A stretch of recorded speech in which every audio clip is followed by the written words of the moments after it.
in the capital city of Georgia, which is called Tbilisi. Now the name Tbilisi means warm in Georgian, and it comes from hot springs which were discovered here at the base of the cliffs along the Mchkwari River, which runs from the highlands of Turkey all the way east to the Caspian Sea. Now according to legend, the king of East Georgia, Vakhtang Kupreishvili, who lived upstream about 30 kilometers, was one day hunting in this area, and when his falcon didn't return with its catch, the hunting dogs found the falcon with a pheasant in the hot springs here in what is now Tbilisi. Vakhtang Kupreishvili fell in love with the place and decided to move his capital here, and ever since, hot springs and bathhouses that surround them have been built up in this area, especially by Persians who ruled the city for several centuries.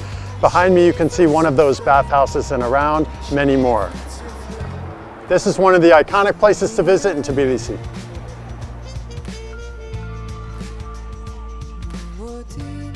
Georgia has always been a very diverse city, at the crossroads of many cultures and along the Silk Road trade route as well. Today, the city boasts many different ethnicities who live here, of course, mostly Georgian. 85% of Georgians are Orthodox Christian, which is why you can see many churches throughout the city. In recent times, a lot of new architecture has been built in Tbilisi. Right across the Mchkwari River here, walking across this pedestrian bridge, visitors can go to the Rihe Park, which is a large park right in downtown Tbilisi in the Old Town District.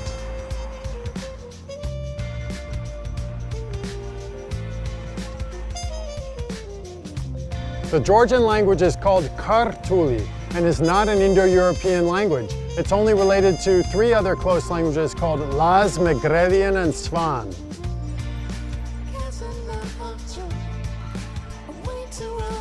One of the iconic monuments of Tbilisi is the Tbilisi Church behind me, which dates from the 11th century. But the church is connected with a lot of legends about the city, including the first martyr saint, Shushanik, who was an Armenian princess who was killed during the 5th century for converting to Christianity. And another legend has it that Beria intended to destroy this church in 1936, but some of the leading intellectual figures wrote a public letter asking Beria not to destroy the church, and he did not, so the church stands today, even though everyone that signed the letter was later personally killed by Beria in the purges of 1937. So it's important that we have the church today. It stands right on the cliff above the Mchkwari River in downtown Tbilisi.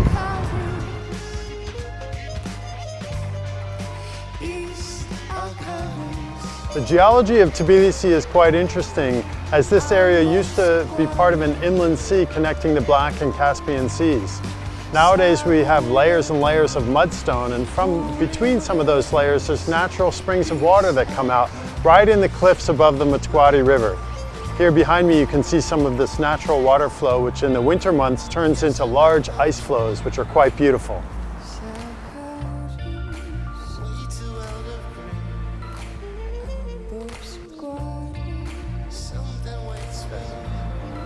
Georgia is a land of poetry. There's always been folk poetry, and none represents this better than the great bard Sayat-Nova, who was an ethnic Armenian who lived his life here in Tbilisi, but he also wrote in those 2 languages and the Persian language because he was a student of Hafiz and of other great poets.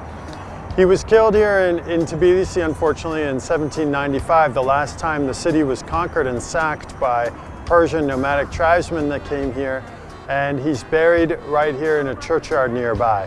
But here we have a memorial to Sayat-Nova with some of his own handwriting engraved in the stone and the traditional saz instrument which he used to play while reciting his poetry.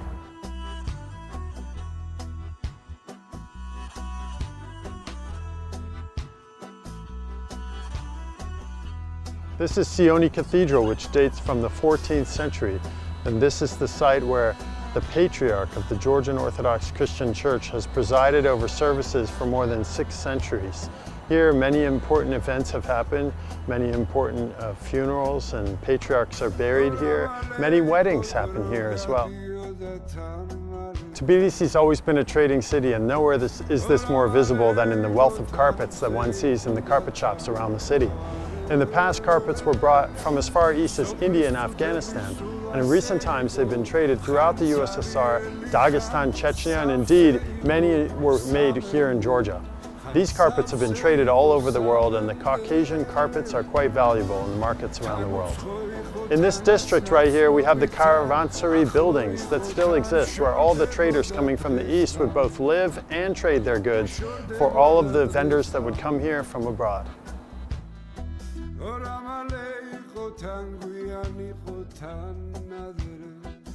Tbilisi is renowned for its theater district, and here behind me we have the Gabriadze Theater, which is one of the most famous. Gabriadze specialized in making puppets and making adult feature puppet shows. One of the most famous is called Stalingrad, and even there have been films made from these puppet shows.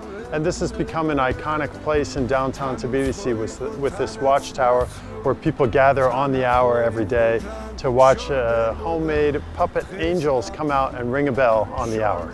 Common expression in the Georgian language is Gaumar Jos, which means may you have many years. And when Georgians are drinking wine together at a feast and they chink their glasses, this is what they would say to each other in lieu of cheers. They would say, Gaumar Jos.